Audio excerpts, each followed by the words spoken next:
안녕하세요. 이제 평일 아니죠. 주말 저녁 늦은 밤 거리입니다.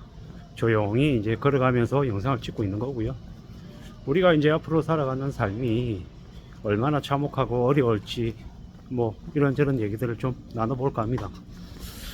이제 무리하게 연끌하고 비투하고 이제 많이 투기에 앞장섰던 이들이 이제 대거 이제 힘들고 어려운 지경으로 내몰릴 것 같은데요. 결국 그네들이 사는 삶은 예정되어 있는 겁니다. 쉽게 변할 수 없다라는 거죠. 바뀌지 않는다라는 거죠.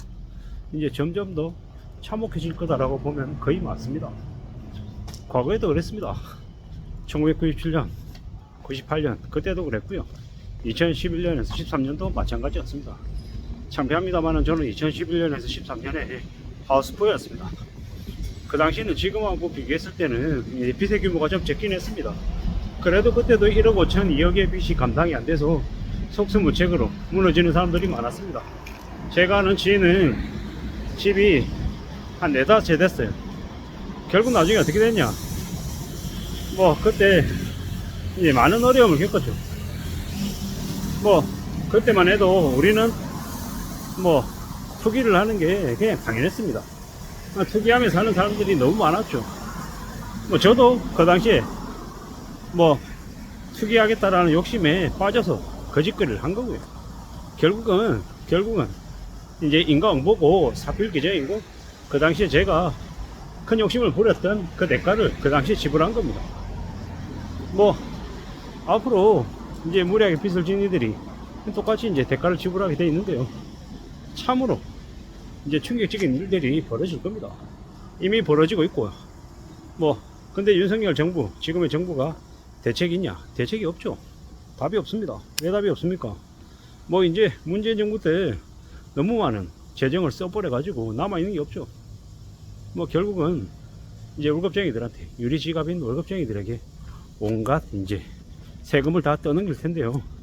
뭐 결국에는 이제 경제적으로 제일 약한 고리에 있는 제일 약자들이 이제 제일 이제 힘겨워지고 제일 이제 피해를 보게 됩니다. 근데 아이러니하게도요, 그렇게 하층민에 해당되는 사람들이 되려 이제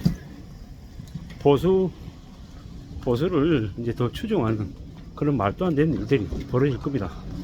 어이가 없는 거죠. 자기 편을 들어주는 이제 그런 이제 사람들을 이제 지지하지 않고 되려 자기들 더 괴롭히고 이용해 먹는 놈들을 더 지지하는 말도 안 되는 일들이 벌어지는 거죠. 웃기는 일이죠.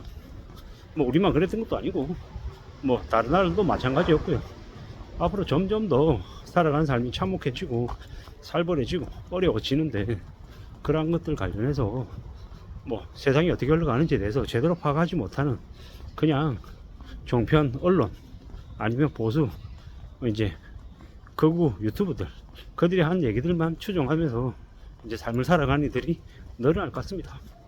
뭐 정치적인 성향이야 진보든 보수든 아니 뭐 뭘 해도 상관없는데, 이제 나쁜 놈들이 이제 서민들을 뒤통수 치고 사기 쳐먹고 이용해 먹는 거는 못하게 막아야 되고, 그런 짓거리에 대해서는 이의제기하고 용서하지 않아야 되는데, 그런 것조차도 순응하면서 나 몰라라 하고 그냥 묵인하고 그냥 넘겨버릴까봐 이제 그게 좀 더 우려스러운 거죠. 뭐 결국에는 이제 힘이 없는 사람들, 뭐 이제 이래저래 이제 자기를 지켜주는 사람들을 몰라보고 피하 실별이 안 되는 이들이 이제 대개 이제 궁지로 몰리고 이제 힘들어지고 이제 비참하게 사는 거죠. 그게 씁쓸할 뿐입니다. 네, 우리의 삶을 이제 책임져 주려고 애쓰는 이들을 나 몰라라는, 뭐 저도 뭐 노무현이나 이런 사람들을 그렇게 다 무조건 다 좋아하는 건 아니지만, 그래도 약자들 위해서, 서민들 위해서 애쓰려고 했던 이들이 다 죽어버렸잖아요. 뭐 노무현이고 박원순이고 하네. 그건 참 씁쓸한 거죠. 뭐 앞으로 우리의 삶은 더 삭막해지고 더 살벌해지고 또 암담해질 텐데, 우리가 괜찮아지려면 우리끼리 연대해야 되고, 그래도 국민의 세금을 가지고 헤쳐먹는 놈들을 벌줘야 되는데 그런 것들을 못할 것 같다라는 겁니다. 왜? 빚져가지고 연끌해가지고 비투해가지고 빚져가지고 투자 수리하느라고 여유가 없는 거죠. 뭐 일하느라고 자기 입에 밥 들어가는지도 모를 정도로 허덕이며 일하는데 세상 어떻게 돌아가는지 어떻게 챙기겠습니까?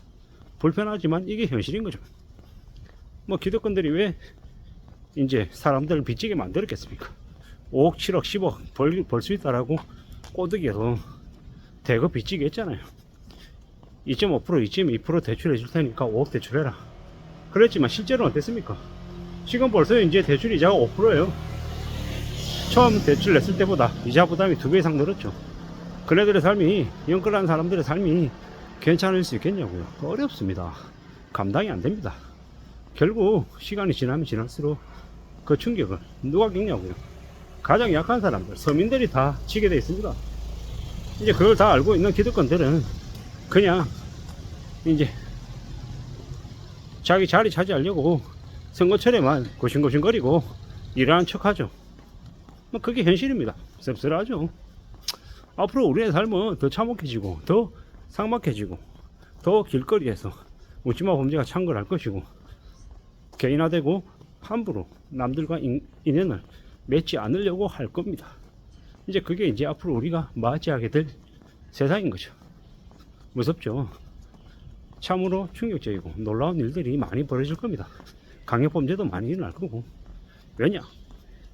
이제 희망이 없고 기대가 없고 열심히 노력해가지고 뭔가 잘 먹고 잘 살 수 있는 그런 게 없다 보니까 개또라이들만 늘어나는 거죠. 뭐 정상적인 삶을 연애하고 가정을 이루고 부모가 되고 이런 것들이 안 되다 보니까 미친놈들이 창궐하는 거죠. 이제 앞으로 더 심해질 거다 라고 이제 생각하면서 지내야죠. 두고 봐야 됩니다. 앞으로 더 엄청난 일들이 벌어지고 더 충격이 극심해질 텐데 그러한 것들을 어떻게 좀 견디고 좀 극복하고 헤쳐나갈지에 대한 궁리를 해야 됩니다. 그렇게 앞으로의 삶을 어떻게 좀 대비하고 대응하고 살지에 대해서 정말로 진지하게 정말로 또 조심하면서 대비해야 되는 거죠. 뭐 결국 그게 뭐냐, 주어진 일을 성실하게 일해서 자리매김하고 인정받고 살고 또 욕심부리지 않고 푼돈이라 해도 1,000원, 만원, 5,000원도 소중하게 생각하고 저축하면서 살아서 축적해 나가는 거, 그리고 가족을 지키는 거,